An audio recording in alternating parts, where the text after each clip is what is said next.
The flickering candlelight cast long shadows across the dusty scrolls, illuminating the weathered face of a scholar hunched over his work. He was a man of immense intellect, his name whispered in reverence throughout the halls of academia, Aristotle.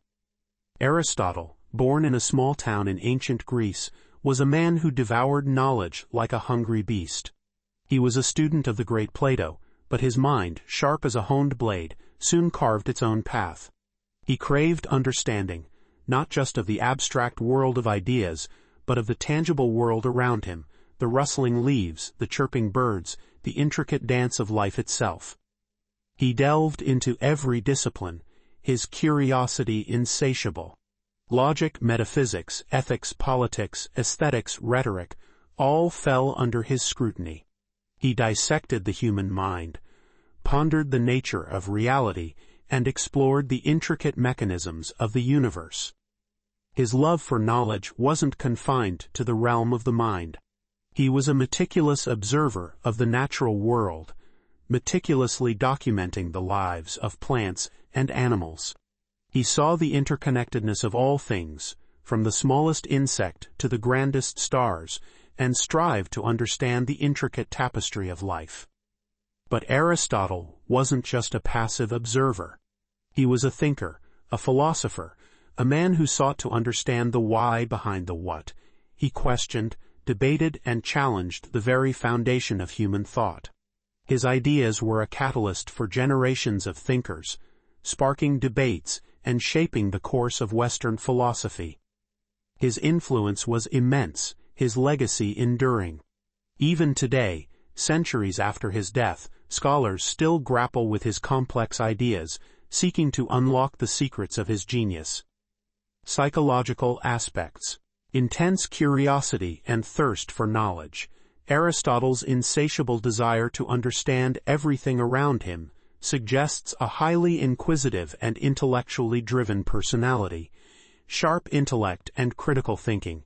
His ability to challenge established ideas and formulate his own theories points towards a sharp mind and a critical approach to knowledge. Passion for observation and detail. His meticulous study of the natural world suggests a keen eye for detail and a deep appreciation for the complexities of life. Enduring legacy. The continued relevance and study of his ideas centuries later demonstrate the profound impact of his work and the enduring power of his intellect. Variations. In the beginning. The ancient scrolls whispered stories of a man named Aristotle, a name synonymous with wisdom and knowledge. This evokes a sense of mystery and intrigue. Imagine a world where knowledge was a precious treasure, guarded by philosophers in grand libraries.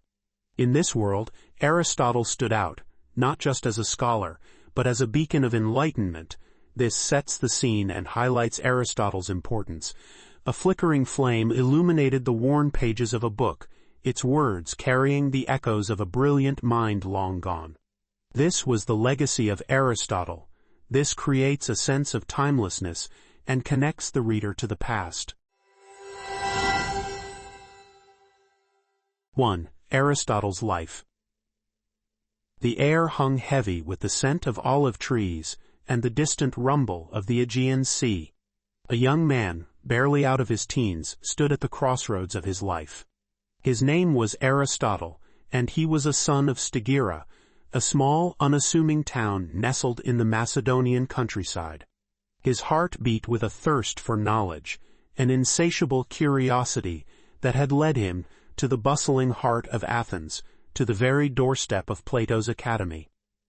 Plato, a man of profound wisdom and unmatched intellect, was a towering figure in the intellectual landscape of the time. But Aristotle, though respectful, felt a flicker of defiance within him. He wasn't content to simply absorb Plato's teachings. He craved to explore, to question, to forge his own path. He was drawn to the tangible world, to the wonders of nature, to the intricacies of the human mind. Years passed, filled with rigorous study and lively debate. Aristotle, the student, blossomed into Aristotle, the scholar. His mind, a fertile ground of ideas, sprouted theories that would reshape the world's understanding of logic, science, and philosophy. Yet, even as he gained recognition, a restlessness continued to stir within him. The call of the sea beckoned. Leaving behind the familiar walls of the academy, he ventured to the coast of Asia Minor, to Assos. There, he delved into the mysteries of the ocean, his keen eye observing the intricate dance of marine life. He was a man in constant motion, driven by an insatiable desire to unravel the secrets of the universe. Then came a fateful summons from Philip, the king of Macedon. He desired a tutor for his young son, Alexander, a boy who would one day become Alexander the Great. Aristotle, with his brilliance and charisma, was the perfect choice.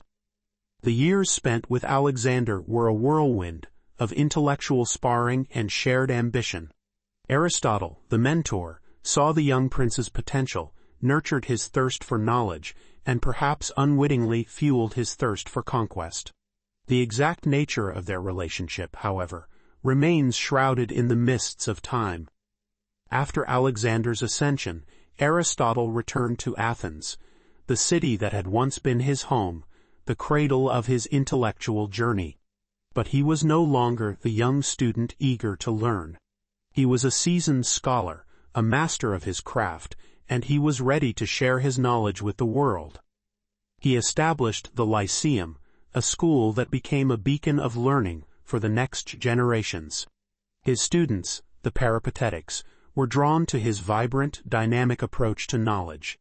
They explored everything from the heavens above to the smallest creatures crawling on the earth.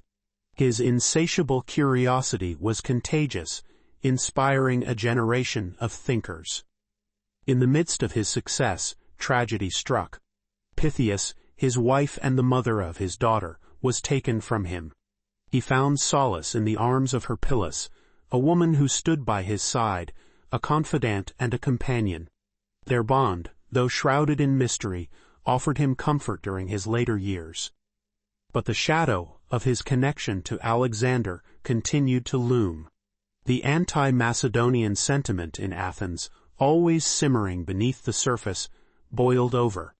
Aristotle, forced to flee his beloved city, retreated to Chalcis, an island off the Attic coast. There, surrounded by the tranquility of the sea, he breathed his last, leaving behind a legacy that would echo for centuries to come. Aristotle, the man who dared to question, to explore, to seek knowledge in every corner of the world, had carved his name into the annals of history. He was a testament to the power of the human mind, a reminder that the pursuit of knowledge is an endless journey, a quest that continues long after the individual has passed. 2. The Aristotelian corpus, character and primary divisions. Imagine stepping into a grand library, its shelves laden with ancient scrolls, each whispering forgotten knowledge. You reach for a weathered volume, its title emblazoned in faded gold, Aristotle. You open it, eager to delve into the mind of a master, but a wave of confusion washes over you. The language, a labyrinth of unfamiliar terms, the sentences twisting and turning like thorny vines. You wonder, was this the work of a brilliant mind or a chaotic jumble of notes? Some whispers claim that these very pages were once part of a grand flowing river of thought, a golden river, as Cicero, the greatest orator of his time, described it. But somewhere along the way, that river seemed to have been fragmented, its smooth flow broken into jagged pieces. It's as if a meticulous tapestry, woven with intricate threads of wisdom, had been ripped apart, its pieces scattered across time. Was it a deliberate act, or the unfortunate consequence of centuries of neglect? Perhaps, like a painter's unfinished masterpiece, Aristotle's works were meant to be shared only within a select circle, their true brilliance revealed only to those with the patience to unravel their mysteries. But even in their disarray, a spark of genius shines through. You begin to see the structure, the intricate framework upon which Aristotle built his universe of thought. He divided knowledge into three grand categories: the pursuit of knowledge for its own sake, the art of living well, and the crafting of beautiful objects. Within these categories, like planets orbiting a sun, lay the disciplines he explored: physics, ethics, politics, rhetoric, and many more. Each discipline, like a hidden treasure, held its own secrets, challenging minds to unravel the mysteries of motion, the nature of the soul, the principles of good governance, and the power of persuasion. And then there was logic, the very tool that held these diverse pieces together.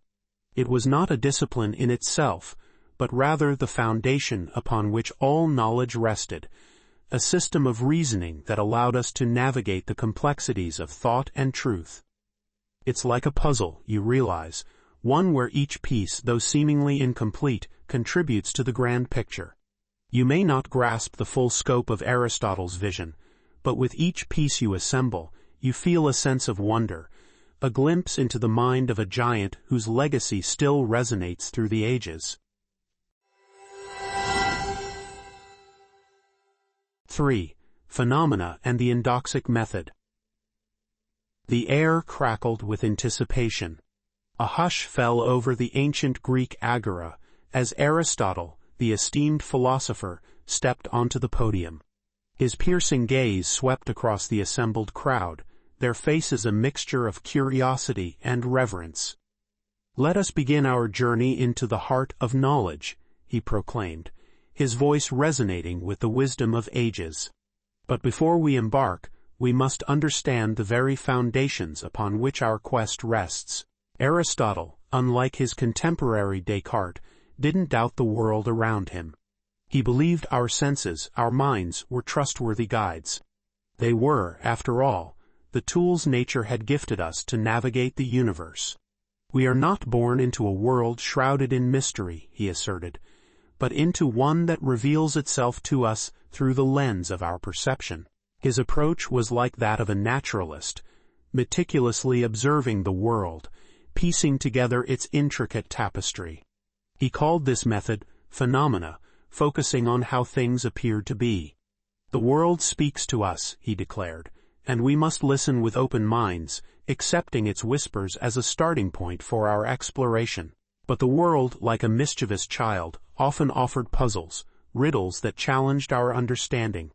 Aristotle called these puzzles aporiae, dilemmas that made us question, doubt, and delve deeper. "Why," he pondered, "do we sometimes find ourselves acting against our better judgment, succumbing to weakness?" This, he argued, was one such aporia, a puzzle about human behavior. To unravel these puzzles, Aristotle introduced another method, endoxa, the collection of widely accepted beliefs, the opinions passed down through generations. "These are like the whispers of our ancestors," he explained, guiding us towards truth. But Aristotle was no blind follower. He recognized that these beliefs, like threads of different colors, sometimes clashed and contradicted each other. He urged his audience to treat them with a critical eye, to challenge them, and to seek harmony amongst the discord. "Imagine a tapestry," he continued, "woven from countless threads, some strong, some weak, some vibrant, some faded. We must examine each thread, entangling the knots, identifying the weaknesses, and ultimately weaving a stronger, more beautiful tapestry of knowledge." Aristotle's methods, then, were a delicate dance between observation and reflection, between respecting the wisdom of the past and daring to question its limitations. He believed that by carefully observing the world, by scrutinizing the puzzles it presented, and by engaging in a critical dialogue with the established beliefs, we could inch closer to the truth, revealing the hidden beauty of the universe. His words echoed through the agora, sparking a fire of curiosity in the hearts of his listeners. They understood that knowledge was not a destination, but a journey, a continuous exploration fueled by wonder, doubt, and the relentless pursuit of understanding. 4. Logic, Science, and Dialectic. Imagine a bustling marketplace, filled with the chatter of merchants and the cries of hawkers. In this vibrant hub, amidst the chaos, a curious group has gathered around a philosopher named Aristotle. He's not preaching grand pronouncements, but engaging in lively debate, picking apart arguments with the precision of a master craftsman. Aristotle believes that true knowledge, like a rare gem, is hard to find. It requires deep investigation and rigorous proof, what he calls episteme. But in the everyday world, we don't always have the luxury of time and resources for such investigations. We often make decisions based on what we've heard, what seems plausible, what everyone seems to agree on. These common opinions, these indoxa, form the foundation of our daily reasoning. Aristotle, much like a detective piecing together clues, sees the value in this seemingly ordinary indoxa. He views it as a stepping stone, a starting point for deeper understanding. In his eyes, it's like a map, not always perfect, but offering a path to navigate the complexities of life. He compares this approach to a game of chess. Episteme is like a master's move, carefully calculated and guaranteed to win. But indoxa, he explains, is like a gambit, a risky move, but one that can lead to surprising and fruitful outcomes. Think of a group of friends trying to decide on a restaurant for dinner. They might not have access to expert reviews or exhaustive knowledge of every establishment. Instead, they rely on what they've heard, what seems most appealing, and what their friends recommend. This, Aristotle argues, is indoxa in action. It's not perfect, but it allows them to make a decision and move forward. He acknowledges that indoxa can be fallible, like a witness offering hearsay. But even faulty evidence can point towards the truth. The key is to be aware of its limitations and apply logic and reasoning to refine the information. This is where the power of dialectic comes in. It's like a rigorous debate where different perspectives are tested and challenged. Through this process, we can refine our understanding, even if we don't achieve the certainty of episteme. Aristotle's philosophy offers a reassuring perspective on our daily reasoning. It acknowledges that we don't always have access to absolute truth, but encourages us to engage in thoughtful dialogue and to be critical of our assumptions. It's a reminder that even when we don't have all the answers, we can still make informed decisions and strive for a deeper understanding of the world around us. 4.1 Logic. Imagine, if you will, a time long ago, before the internet, before smartphones, before even the printing press. Knowledge was passed down through generations, whispers of wisdom carried on the wind. And in this world, a man named Aristotle, a philosopher of extraordinary brilliance, set out to unravel the very fabric of reason. He yearned to understand how we humans make sense of the world, how we draw conclusions, and how we discern truth from falsehood. He wanted to capture the essence of logic, the invisible threads that weave together our thoughts, forming arguments and driving us to action. You see, before Aristotle, people reasoned, of course. Some reasoned well, some poorly. But no one had truly mapped out the landscape of logic, the rules of the game, so to speak. Aristotle, however, was determined to do just that. He wanted to build a system, a framework within which all valid arguments could be constructed and understood. And so, he began his monumental task. He pondered the nature of statements, the relationships between ideas, and the subtle dance of premises and conclusions. He studied the way we use words like all, some, and none, and how these seemingly simple terms hold the key to unlocking the secrets of sound reasoning. Aristotle's approach was revolutionary. He didn't just offer examples of good and bad arguments. He delved deeper, seeking to uncover the underlying principles that govern logical thought. He developed what we now call syllogistic logic, a system based on the idea that all valid arguments can be broken down into three parts: a major premise, a minor premise, and a conclusion. Imagine a simple example. All men are mortal. Socrates is a man. Therefore, Socrates is mortal. This is a perfect example of a syllogism, a form of argument that Aristotle believed was the foundation of all sound reasoning. But Aristotle wasn't content with just one type of logic. He also explored modal logic, a more complex system that deals with the concepts of possibility, necessity, and contingency. He even ventured into meta-logic, examining the very principles that govern logic itself. His work was so profound, so groundbreaking, that it stood as the bedrock of logic for centuries to come. Even today, scholars marvel at his achievements, recognizing him as the father of formal logic, the man who laid the foundation for all subsequent work in this field. Aristotle's legacy is not just a set of rules, but a way of thinking, a system that empowers us to reason clearly, to see through fallacies, and to build strong arguments. He taught us how to think critically, how to analyze information, and how to construct arguments that are both valid and persuasive. His work is a testament to the power of human intellect, a monument to the enduring quest for knowledge and understanding. And as we continue to explore the complexities of logic, we stand on the shoulders of this giant, forever indebted to his groundbreaking work. 4.2 Science. Imagine a world where knowledge wasn't just about memorizing facts, but about understanding the very essence of things, their hidden causes, and their inherent patterns. This is the world Aristotle envisioned, a world where science wasn't just about observation, but about deep, penetrating explanations.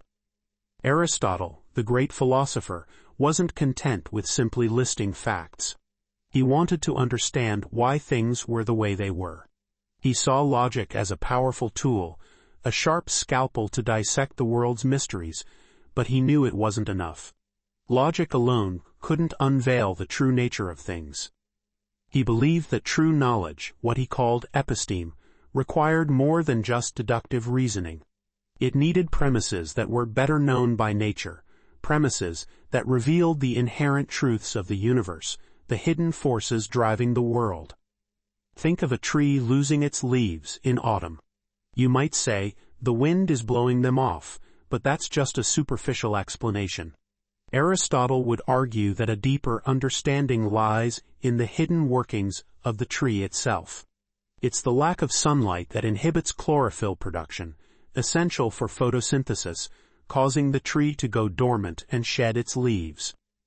Aristotle believed that science wasn't just about reporting facts, it was about revealing the intricate web of cause and effect that connected everything. He wanted to understand the priority relations, the order in which things happened, not just that they happened at all. But how do we even begin this journey of discovery? If we rely solely on deduction, we'll either end up in an endless cycle of why questions or make circular arguments that prove nothing. Aristotle's answer: there must be first principles, fundamental truths that are not proven but are simply grasped through deep contemplation and observation. He believed that through meticulous study we could reach these first principles, the bedrock upon which all other knowledge rests. This idea, however, sparked a debate. Some argued that if we can't demonstrate these first principles, how can we know them at all? Others believed that knowledge could only come from demonstration, leading to potentially circular arguments. Aristotle, however, remained steadfast. He argued that our senses provide us with raw data, which we then process through memory and experience. Eventually, this leads to a kind of intuitive understanding of these first principles, a sort of mental click where we grasp the inherent truths of the world. His vision of knowledge might seem optimistic, even naive to some, but it's a testament to the human desire to understand the world around us. He believed that through careful observation, deep thought, and a willingness to challenge our assumptions, we could unlock the secrets of the universe, one first principle at a time. 4.3 Dialectic. The flickering candlelight cast long shadows across the worn parchment, illuminating the face of a man lost in thought. His name was Demetrius, a scholar of great renown, and he was wrestling with a question that had plagued philosophers for generations. How do we truly know what is true? He had spent countless hours poring over the works of the great Aristotle, whose words echoed through the halls of every university. Aristotle, the master of logic, had argued that rigorous reasoning was the key to unlocking the secrets of the universe. But Demetrius couldn't shake the feeling that something was missing.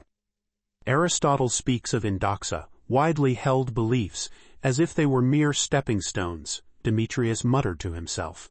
He seems to believe we can simply discard them once we reach the first principles of knowledge. He envisioned Aristotle, a wise and stern figure, engaging in debates with his students, wielding logic like a sword. But did Aristotle truly believe that logic alone could illuminate the path to truth? Did he not also see the importance of the human element, the shared wisdom of generations past, crystallized in the form of indoxa? Demetrius picked up his quill and began to write, his mind racing with thoughts. He felt a spark of inspiration, a new perspective on Aristotle's teachings. Aristotle, he realized, had identified a crucial tool, a method he called dialectic. Dialectic, a form of reasoned dialogue, wasn't simply about tearing down arguments, but also about building upon them.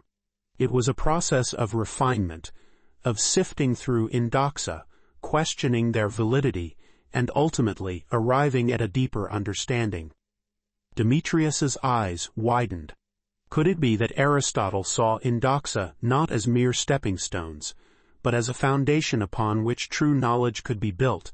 Could it be that dialectic wasn't just a tool for debate, but a pathway to truth itself?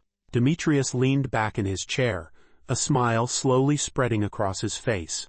He realized that Aristotle's philosophy wasn't about blindly following logic, but about engaging with the world, with its complexities and contradictions, through the lens of reason and dialogue. He saw that dialectic was not a rigid system, but a dynamic process, a journey of discovery. And it was a journey that began, not with cold logic, but with the wisdom of the ages, embodied in the indoxa. As the candle flickered and died, casting the room in darkness, Demetrius knew that his quest for truth had just begun. He was ready to embrace the challenges of dialectic, to engage in thoughtful dialogue, and to discover the profound insights that lay hidden within the tapestry of human belief. 5. Essentialism and homonymy. The air hung heavy with the scent of parchment and the low hum of debate. In a dimly lit chamber, scholars gathered, their faces illuminated by flickering candlelight. They were grappling with a profound question: what is the essence of things? What makes a human being human, a rock, and a flower? At the heart of this intellectual storm stood Aristotle, his voice a calm beacon in the turbulent sea of ideas. He believed, with unwavering certainty, that we could discover the true nature of things, the underlying principles that govern their existence. It wasn't just about observing the world, he argued, but about delving into the very core of things, uncovering the what it was to be, the essential essence that defined each thing. He spoke of tutien ini, a term that sent shivers down the spines of his listeners. It wasn't just about what something is now, but what it always has been and always will be. It was about finding the unchanging, the bedrock of existence. His contemporaries, particularly the followers of Plato, had different ideas. They believed in a world of eternal forms, perfect and unchanging, where the essence of things resided. But Aristotle, with the keen eye of a naturalist and the mind of a logician, saw a different truth. He saw the world as a tapestry of interconnected things, each with its own unique essence, but also sharing common threads. He argued that the essence of something wasn't necessarily a single, unchanging attribute. It could be a complex interplay of properties, a mosaic of features that flowed from a central core. He called this core-dependent homonymy, a concept that challenged the rigid boundaries of Platonic thought. Take the word healthy, he said. A person is healthy, their exercise regimen is healthy, and their complexion is healthy. All three are related, but each in a different way. The core meaning of healthy lies in the well-being of the individual, and the other uses of the word are dependent upon that core. Aristotle saw this principle at play in countless concepts: justice, love, life, even being itself. He recognized that being wasn't a single, universal concept, but rather a tapestry of different modes of existence, all connected to a central core. This idea was revolutionary, a paradigm shift in how we understood the world. It suggested that the essence of things wasn't a rigid, fixed blueprint, but a dynamic, interconnected web of properties, a complex dance of relationships. As the candlelight flickered and the night deepened, the scholars in the chamber grappled with Aristotle's ideas. Some were skeptical, others were captivated. But all were left with a profound sense of wonder, their minds expanded by the brilliance of Aristotle's thought. He had shown them that the journey to understanding the true nature of things was not a linear path, but a winding journey through the heart of reality itself. 6. Category theory.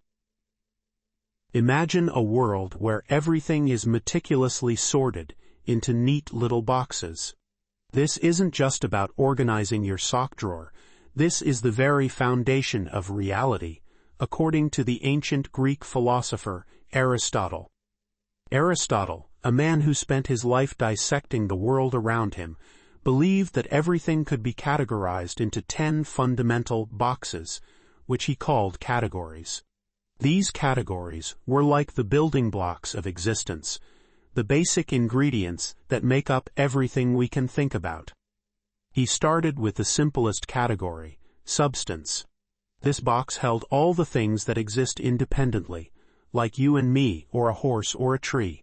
These are the things that have their own identity and don't depend on anything else to exist. Then came the other 9 categories, which Aristotle saw as dependent on substances. Quality. Think about the color of a flower or the sweetness of a fruit. These are qualities that describe substances, but they don't exist on their own. Quantity. Imagine the size of a mountain or the weight of a rock. These are quantities that describe substances, but again, they don't exist independently. Relative. Take the relationship between a student and a teacher. This is a relative category because it describes the relationship between two substances. Place. Where is that mountain located? In a specific place, of course. Time. When did that rock fall? At a specific time. Position. Is that horse standing or lying down? Its position is dependent on the horse itself.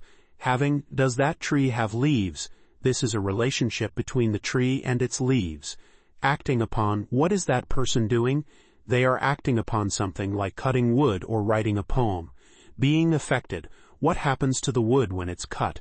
It's being affected by the action. Aristotle believed that these 10 categories were exhaustive.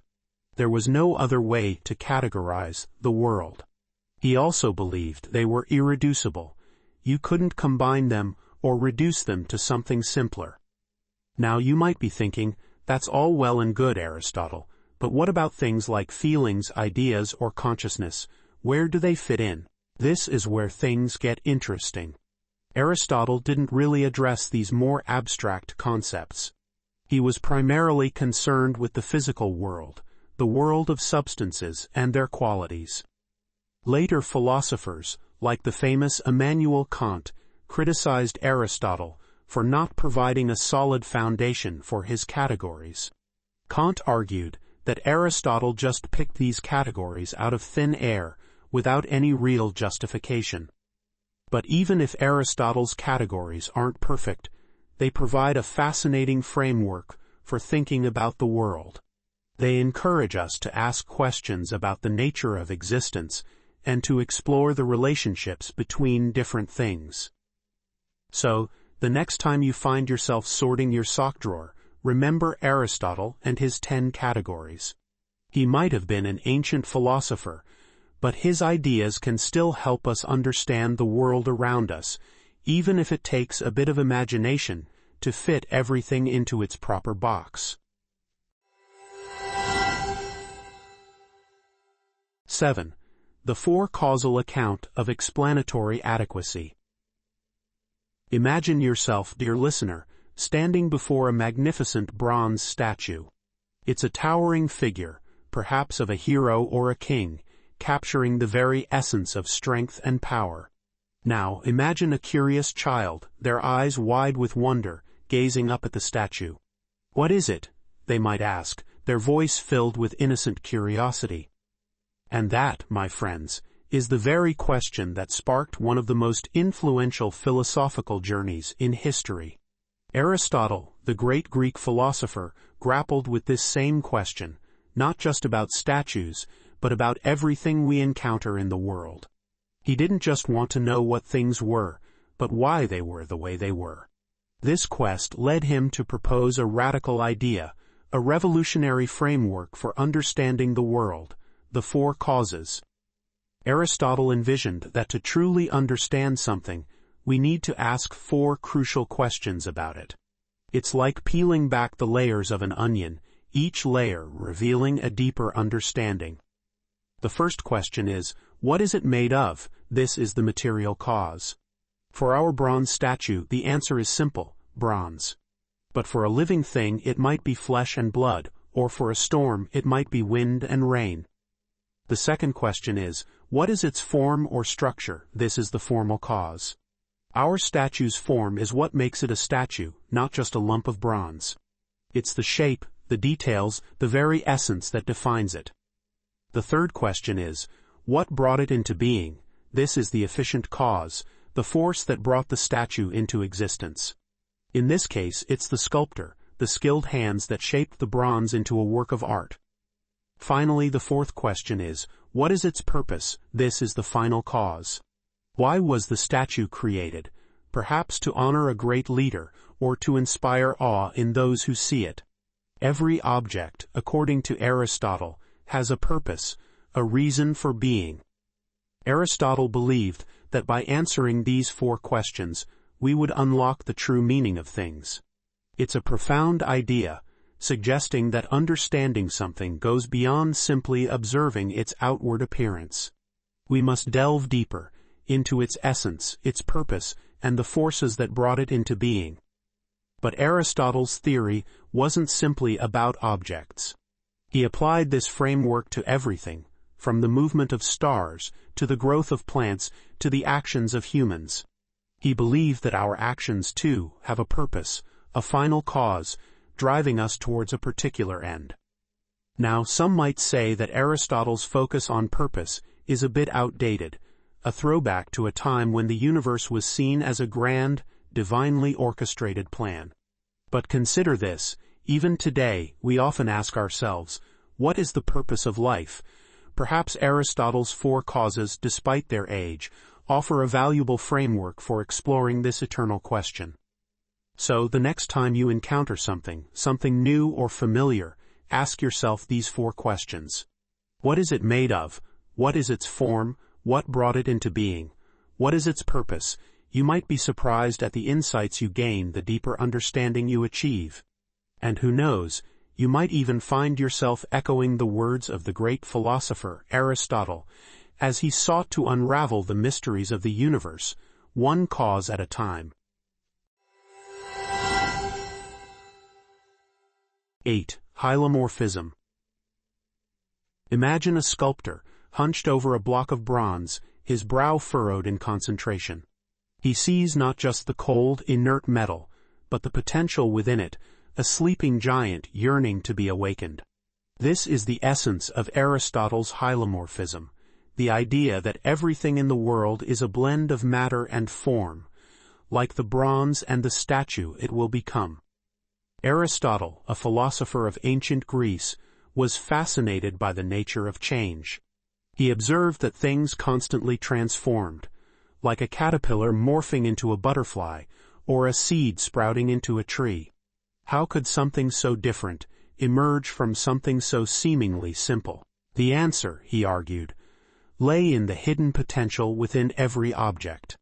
The bronze, for instance, possessed the potential to become a statue, just as the seed held the potential to become a tree. This potential he called matter, but it wasn't enough. To actualize this potential, a form was needed, a blueprint, a guiding force like the sculptor's vision. This concept of form isn't just about physical shapes. It encompasses everything that makes something what it is, its essence, its purpose. It's the soul of the statue, the life force of the tree, the very spark of individuality. Now, imagine the sculptor chiseling away at the bronze, carefully shaping it, revealing the hidden beauty within. This is the act of actualization, the process of bringing the potential form into existence. Each stroke of the chisel is a step closer to realizing the sculptor's vision, transforming the inert matter into a magnificent living sculpture. But here's the intriguing part. Aristotle believed that matter and form aren't just concepts, they are fundamental elements of reality, existing independently of our minds. They're like the two sides of a coin, inseparable yet distinct, the foundation of the world we perceive.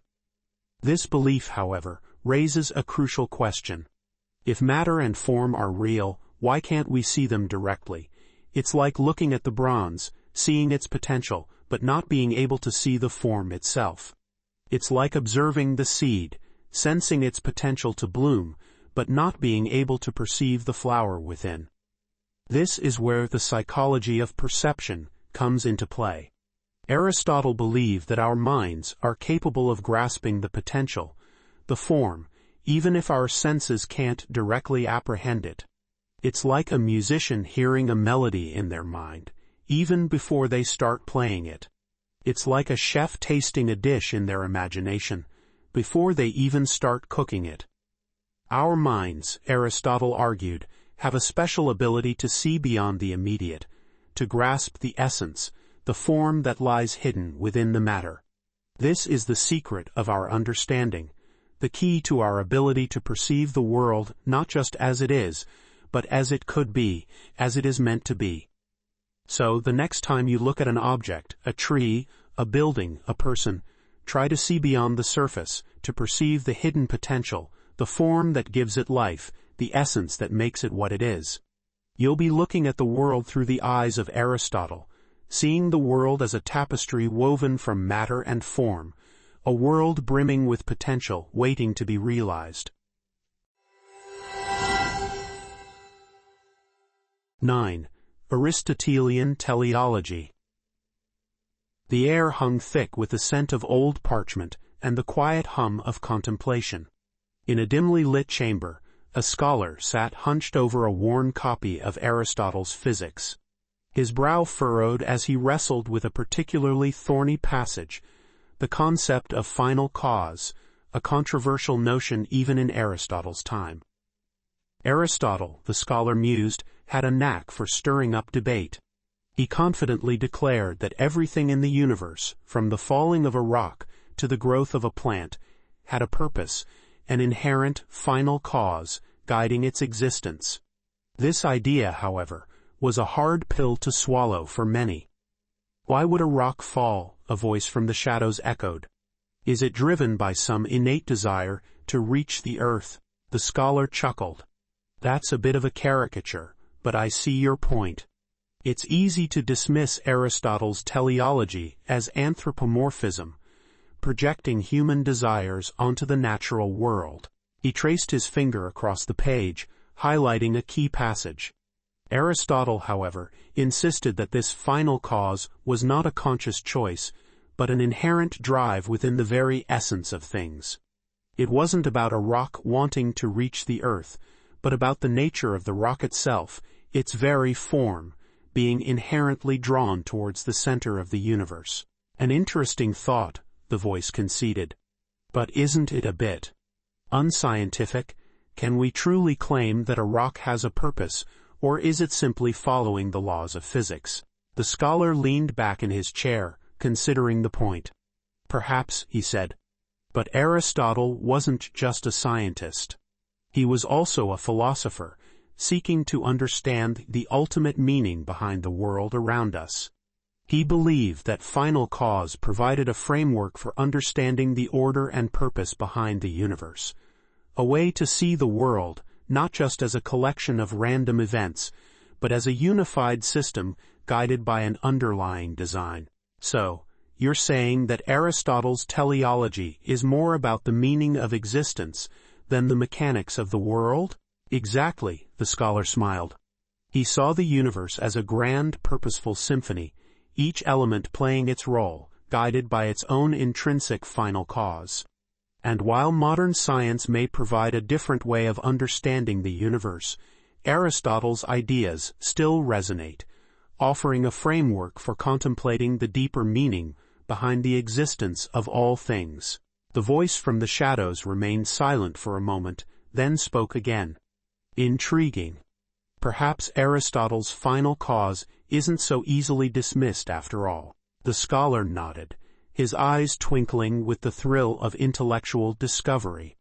Indeed, he said, perhaps it's time we revisit the ideas of the ancient philosophers, not with a closed mind, but with an open heart and a willingness to explore the possibilities.